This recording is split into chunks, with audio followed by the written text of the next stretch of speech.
देवेंद्र फडणवीसला 3 मिनिटात तो अख्खे महाराष्ट्रातले ब्राह्मण आम्ही संपून टाकू अख्खे.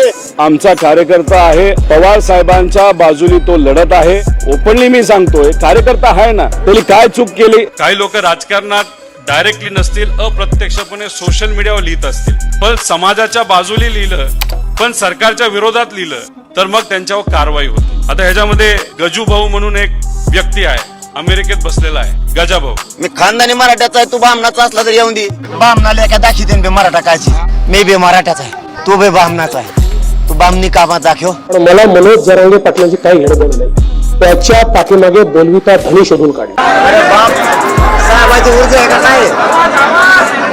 ऊर्जा आहे का काय तुमचं? बरोबर, हे सगळं म्हणजे हे एनसीपी पासून सुरू झालं. एनसीपीच्या जन्मापासून ह्या सगळ्या गोष्टी महाराष्ट्रात सुरू झाल्या. मुस्लिमांना आरक्षण कसं देत नाही तेच बघतो. सरकार कसं आरक्षण देत नाही का?